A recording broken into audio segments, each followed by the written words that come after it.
This video is sponsored by Happy Milk. It's lactose-free milk. Sarah, Mami si Edu Chumwa Edu Mengs, a social worker and a teacher. So it was during the lockdown.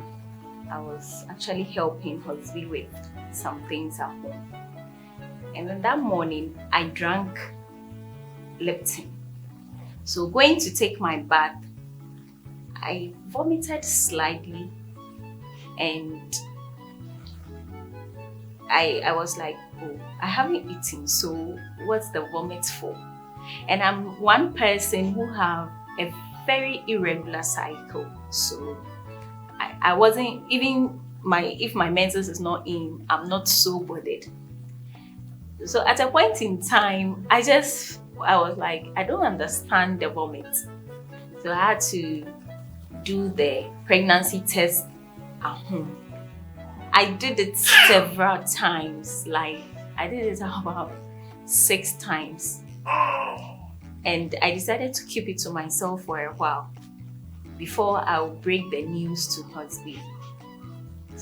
So when I saw the first 2 red lines, I still didn't believe I was pregnant. I didn't believe it. So I said, no, I'll do it again. So I did it like 6 times. For me to know finally it was pregnancy, when I told Hosby about it, he was like,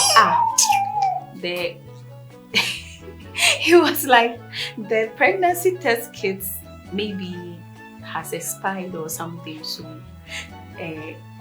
you go and buy some in the morning. So in the morning he went to buy it and we did it and it was still the same thing. So we weren't so sure.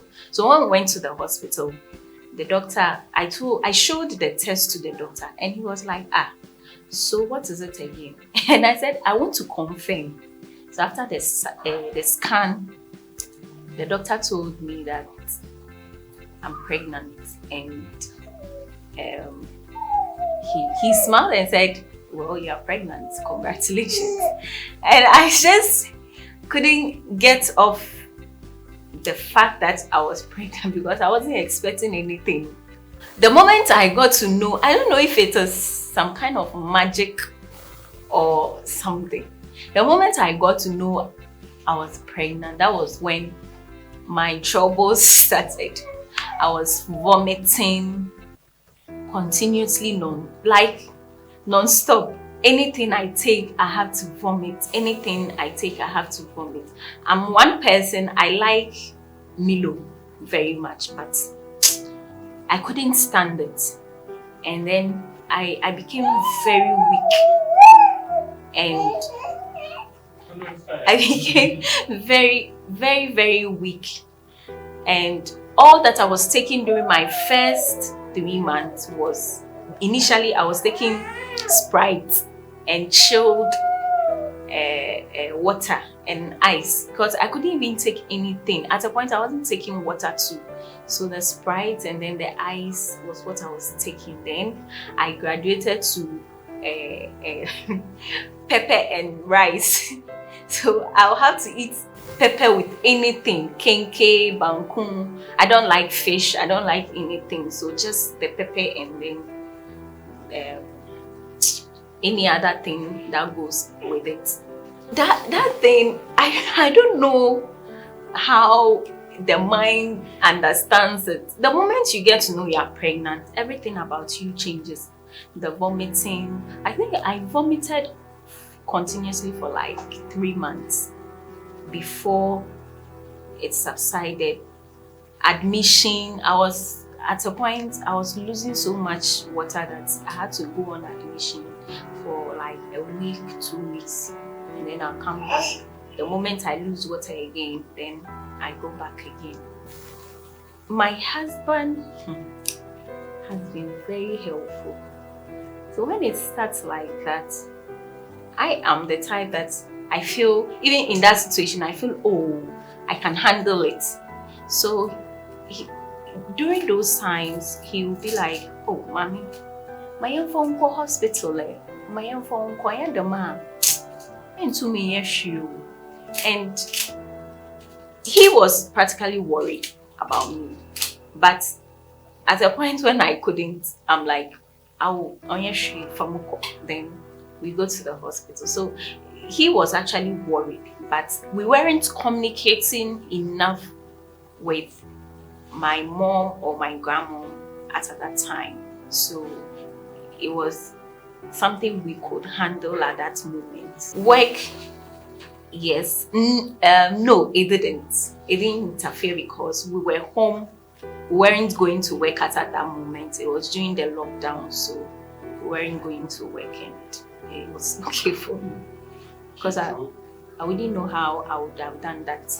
Does drinking milk upset your tummy? You may be drinking the wrong milk. Regular milk contains lactose. If you are lactose intolerant, your body does not produce enough lactase enzymes to break lactose down, causing discomfort. Drink Happy Milk, the lactose-free milk. Happy Milk is nutrition-rich, with nourishing calcium, potassium, and iron, as well as vitamin B2 and B12 that are vital to a balanced diet. Happy Milk is better for you. Lactose-free and tasty too. Happy Milk is better for you. It's yummy for the tummy. It's yummy for the tummy. It's lactose.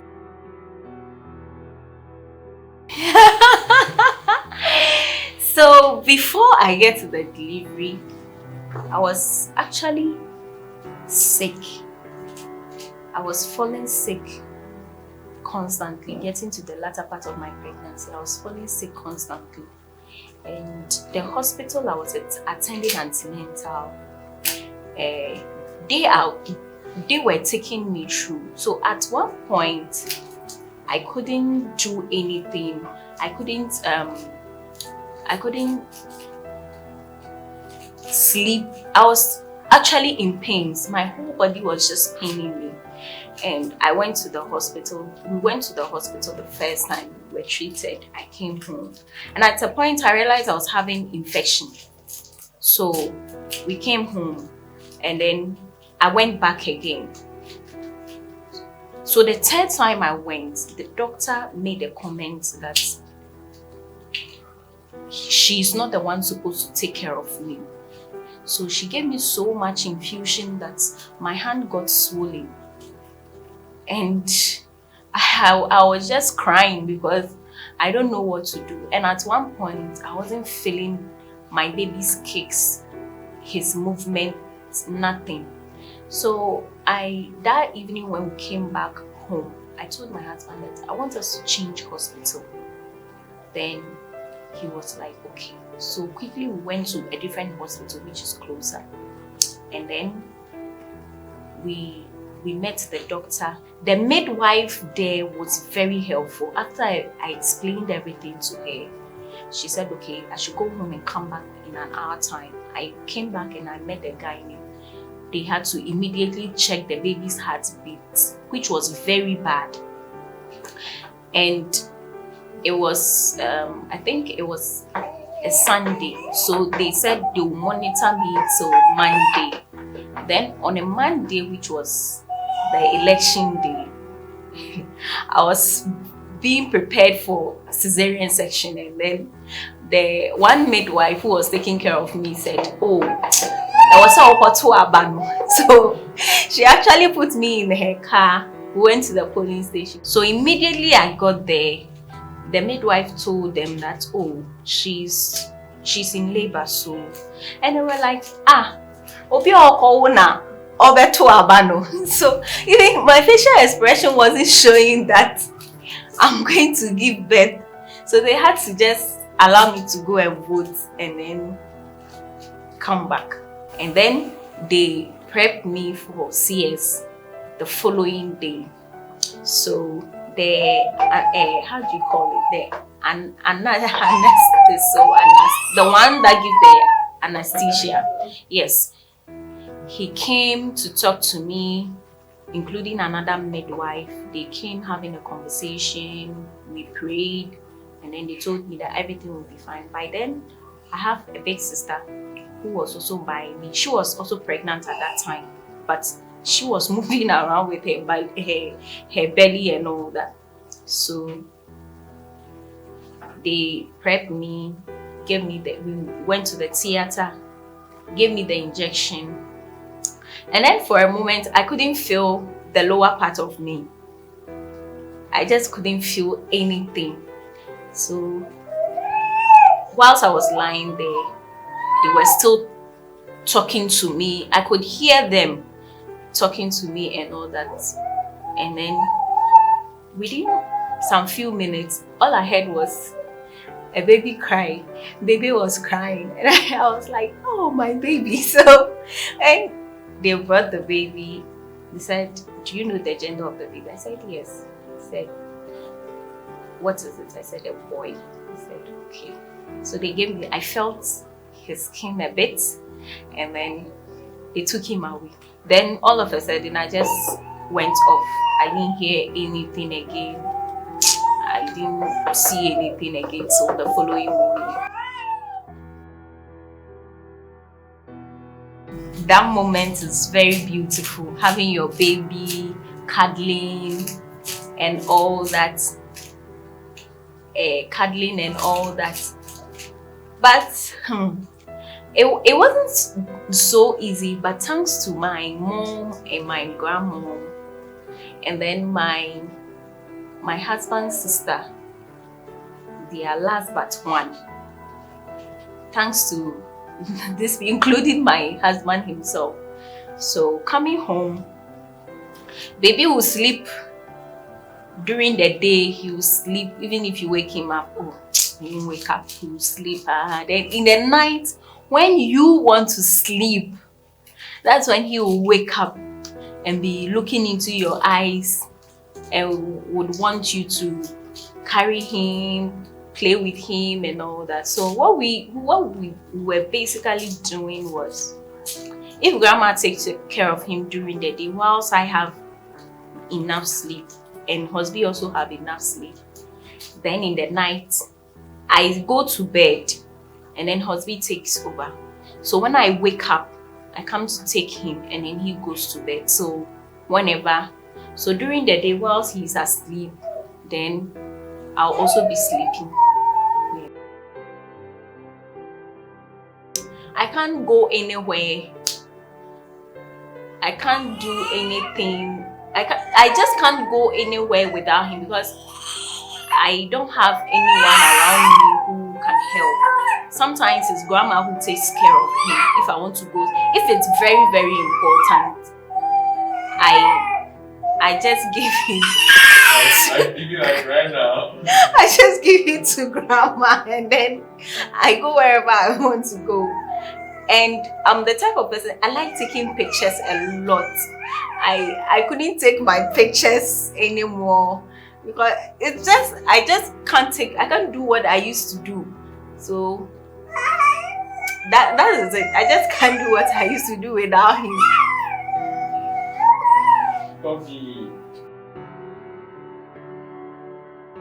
So far, I would say I haven't had any challenges though, because I've got people around me helping, especially my grandma. I am so grateful to that woman because I don't know what I would do without her, and my mom and my husband as well. These three people, maybe one day I'll do so and buy each of them a car, a nice car, because so when I'm going to work and grandma is not available, husband is working from home, so he takes care of him till I come back. And then there is one person I would like to acknowledge so much. That's my boss, Mr. Frimpong. He has also been very helpful because there are times when I go to work and he's like, I need to get home and go and take care of baby. So practically he has made my working schedule very flexible for me to take care of him as well. So, and then the days I have busy times at work, I send him to grandma and then he joins the other people there and then grandma takes care of him till Wednesday, and then Thursday, Fridays I don't go to work, so grandma takes care of him for 3 days and then I go for him. So there haven't been any major challenge. Well, the hospital where I had the CS, I wasn't stitched. They used surgical glue, which I was told that when I gain consciousness, I can just take mine back. So it just took approximately 2 weeks for the wounds, because the moment as I'm bathing, the glue is peeling off. So it just took me a while for the glue to. So let's say 2 weeks, I was okay. I was doing my normal stuff. The only thing I wasn't doing was lifting heavy things, but I was okay.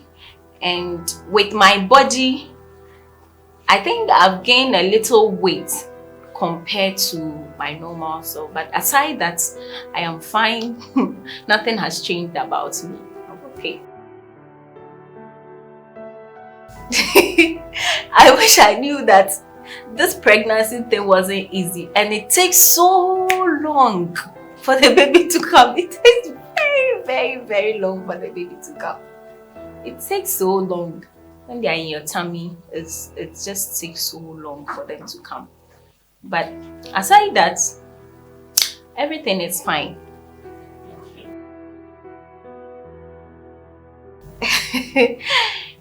Looking at him growing, he was just a tiny baby.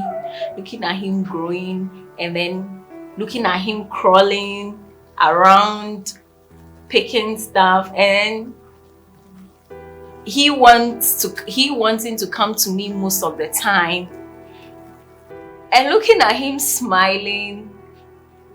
The best part of it is you call him and he is able to respond to his name. That means just a few days ago I said that, I was like, damn, my boy is growing. So it's just the beauty of it, knowing very well that your baby is growing healthy and he's fine. He's adjusting to everything. That's the best part of it.